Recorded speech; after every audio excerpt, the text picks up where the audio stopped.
Hi, everybody. It is March 5th, Tuesday. Back home for a moment here. We got back the night before last from our Kamo cruise with Lyle Lovett after also having completed the Rock Legends cruise. But the first thing I wanted to say is while we're at it, tomorrow we will be doing the clubhouse. So I wanted to give you a heads up. I'm sure Aaron has sent out a message, but we will be back with the clubhouse tomorrow. And I'm still looking at my schedule, trying to get my one-on-ones sorted out. Things have just gotten so crazy. But I'm really looking forward to catching up with everybody at the clubhouse. But it was a really interesting couple of weeks that we just went through with the Rock Legends cruise. Was amazing to get on that ship and then see everybody from Sammy Hagar and Bret Michaels and Rick Springfield and Billy Gibbons and Rob Mallow. Just tons and tons of artists on there. And the people who come on these cruises are so delightful. And it's such an enjoyable thing to spend time hanging out with them. I know some artists come on these ships and they hide. They'll eat in the artist's dining room. They don't kind of hit the deck and everything. But for me, the real joy of doing this is being out there and interacting.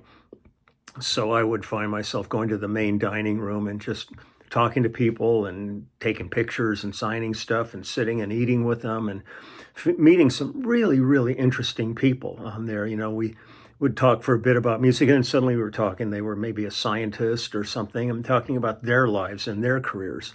And that made it far more interesting from my standpoint.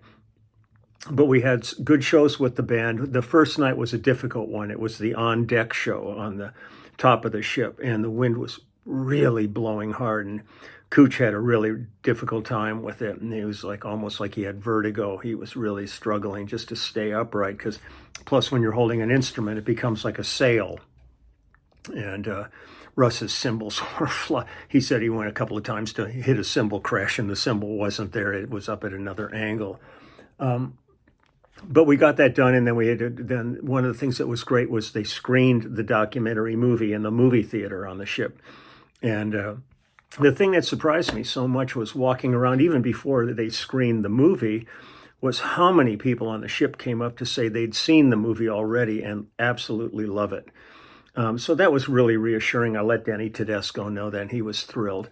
But then after they saw the movie, those that hadn't seen it yet were really all converted at that point. And so it was really good, and we played there. Now, the thing that was great about these gigs was potentially this could have been catastrophic, because Waddy is out with Stevie Nicks. I mean, this has been his main gig for decade upon decade. And there's really no reason and no chance that she would ever go out on the road without Waddy. So we were in a dilemma. What do we do now? Because he literally can't do it. He has to do Stevie's thing. And our dear friend Elliot Easton from the tour, from the Cars, who, I've worked with him in the past. We all know him. He's a good friend. He was available. And that gave us an opportunity to add some shows that the Cars performed. To bring in a guy who's in the Rock and Roll Hall of Fame and part of a band like that keeps the edge of credibility up. The crowd really loved him. When he was talking to them, they responded really well, and it was really a good hang. So it's opened up for us, because we're assuming at this point that Stevie's going to be working most of the year. And so this gives us a chance to continue working with Elliot, and then we'll, when Waddy is back available, then we'll get back into that. But as of right now, this is feeling great, and he's a great hang. So we had a really good time. We saw the movie, and then we went and did a live performance on that, and we ended up doing 3 performances on the trip. And then I went around and just saw as many other artists as I can, because that's one of the things I love about being in festival type situations, is you get to go see all kinds of other artists. Some you know, some you don't know, some their music you totally know, and some you have no idea what they do. And then you learn an appreciation for new music at that point. So that was great. And then we got off the cruise, and we had 2 more shows to do down in Florida. And we did those, and they were really fun. And it's just it's just been really fun to see how people respond, and especially when you look out at an older audience and they're coming up going, the music you guys did is the soundtrack of my life. All of those songs, I know them all so well.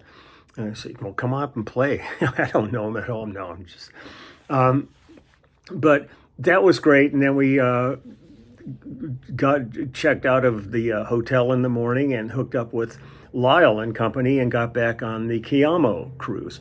Now, the Kamo one was interesting from the standpoint, and I mentioned it in one of my videos, is they had been doing that cruise for many, many years, and finally, apparently, the Norwegian cruise line, whose ship they used, bought the cruise from Kamo. They've kept the name, but I guess they own it. But the thing that's good on that ship is all of the installations, stages, and all the gear and stuff. That ship is dedicated to music cruises, so it stays on there. Where the other ship that we were on, a lot of that stuff gets taken off and it turns into a standard cruise ship at that point. So it was real interesting on that one. A similar demographic age-wise, but kind of a different vibe. They were there more for the more slightly mellower stuff rather than the kind of hit you in the face with.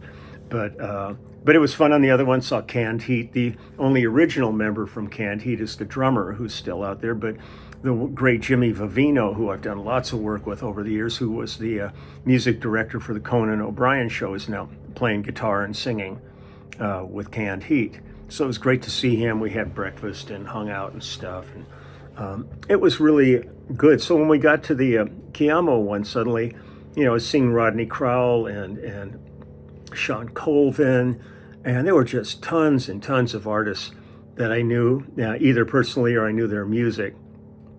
And so we did a show on Saturday, on Friday, and then we were supposed to play Saturday night before last. And we were up on the deck, and the wind was hellacious. I mean, absolutely hellacious, because the cruise goes from Miami to the Dominican Republic. Puerto Plata, I think, is the place where we would dock. But when you're out on the water, anything can happen. And so we got up there, and the wind was just unbelievable. And apparently there is a rule, and it is set in stone. They don't take any guff about this. No, they take no chances. If it's over 40 knots, the wind, you can't do anything on deck. And I think it got up to 45. And so, all these people were sitting there waiting for the show. We're sitting there up there in our suits ready to go. And they came out and said, we have to call it. We can't do this. Can't do this. It's against the law. And a lot of people were really upset because one of the main headliners of the tour, of this cruise, was Lyle. And when we played inside the day before, the big theater was totally packed and they had to turn people away. So this show on the deck was going to be a lot of people there who didn't get to go to the earlier show, and suddenly they're sitting there, we paid for this, and now we're going to not even going to get to see him. And we sat backstage and talked to the people in charge, and we said, look, we've got to leave. We got to be off the ship tomorrow morning by 11 o'clock because we have to get to the airport, because we got to fly to Miami and on to various destinations so we can gather back here in California, because we've got 2 shows with the symphony in Costa Mesa this weekend. So they crunched the numbers and looked at everything, and they said, would you guys be willing to play at 9 in the morning? And we said, absolutely. So the crew early in the morning reset the stage, got all the gear back out, and we got there about 8:15 in the morning so we could check everything out. And boom, 9 o'clock, downbeat hit, and we did about an hour and 20-minute show, which is what we were kind of contracted to do.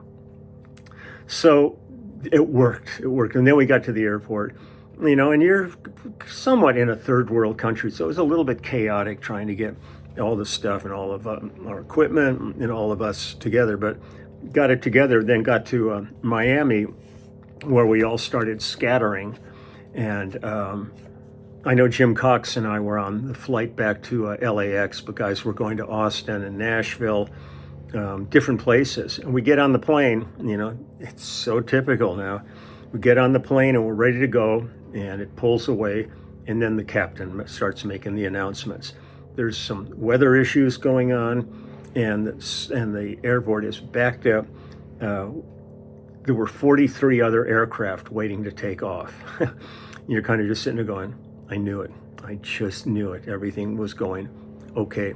So now this is when it all happens. And so we finally got up, but we were hours late getting home. But got home, and my base arrived and my suitcase arrived, so I can't complain about that.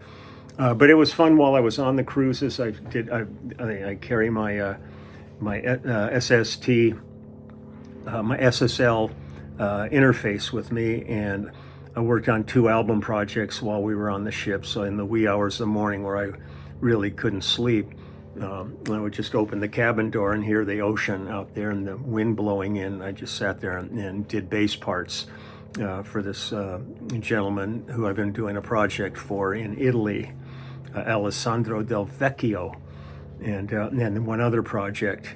And it was good. And then I got orders for a couple of cameos while I was there. And I was still filling like book orders that I was going to. As soon as I got home from the thing, I immediately printed all the labels. I was at the post office this morning dropping off T-shirts and books and a print, and just got another print order. And been getting cameo orders for especially with holidays around us and stuff. So that's been good, but it's just been running crazy. And go do dry cleaning today, get my Lyle Lovett coat all cleaned up for our next run, which is most of March. And let's see, got to go to the bank here in a few minutes. Then I'm going to run and vote today. Got to vote, so I'm going to go do that. And just trying to do I think took the boys for a walk, and I'm still anxious to assimilate Romeo into the house. He is going to come to us in about 3.5 weeks. He'll be old enough to leave the gang, his siblings and his mom and all the other, because our breeder friend, she's got about 9 dogs, so he's in great company. But it'll be fun to introduce him to Marcello and Rossano, and let them start bonding together. So everything's kind of chugging along, but I just really wanted to let you know about the clubhouse tomorrow. I'm really looking forward to catching up with everybody again and seeing what you've all been up to. That's one of the things I enjoy the most about it, is just kind of in being involved in everybody's lives. But boy, I'll tell you, I got involved in a lot of lives on the ship. It was really sweet though. I was sitting at a table. There was a table for 4, and I was looking for someplace I was eating. And then so I just sat down, and a few minutes later, a couple from Leeds, England, said, "Can we sit down here?" And I said, "Sure, sit down." And I think this was their 10th cruise. And we sat and talked for, probably 45 minutes or an hour, and they were delightful. And I was on the other cruise, I was sitting up in a dining room eating by myself, and a guy came over and said hi, and the next thing you know, he was sitting at the table, and turns out he was a scientist working in really interesting fields, and we talked for a couple hours just sitting there. So to me, that's the thing, is the interaction with people on the ships is really what makes this fun. Plus, you're on a ship, so you can't get away unless you really have a death wish. You're on the ship. But I'm just going to go and get ready to go over to the bank now and take care of some stuff. The CD maturing. Something in my life is maturing. I'll go deal with that. And it was sweet to see being on the cover of the Bass magazine. That was great. That was really fun to see that. But the movie's doing good. The album's doing really good. They were going to be releasing the Blu-ray of the documentary film, and it's got 3 extra hours of outtakes and all kinds of stuff. So that's going to be a fun one to have. I'm going to get that. I mean, I'm tempted to get a Blu-ray player just to be able to access all of that. But it should be fun, because a lot of people were interviewed that didn't end up in the movie. And I would love to see what they had to say, and more of what the people who are in it had to say. And so it's fun. But I'm going to take care of that stuff, and then I'm going to figure something else out. I don't know. I mean, it's life. So take good care. I'm going to get out of the way here, and it was fun getting up some posts. I had no internet on the Kamo cruise. The internet package is pretty expensive, and that was a 7-day cruise, and we were going to be there 2 days. And I thought, I am not going to pay this much money for 2 days of internet. So I was kind of in a black hole Bermuda Triangle in terms of being in contact. But as soon as I got off the ship, that's when I was able to put the stuff up and take care of emails and all kinds of stuff. So glad to be back online, and we're going to be on land for quite a while now, so no problems there. As soon as we get down to Costa Mesa this week at the Performing Arts Center down there with the orchestra, I can hardly wait to be filming all that and starting our journey again on more gigs. So all my best wishes, everybody. Take good care, and I will see you later.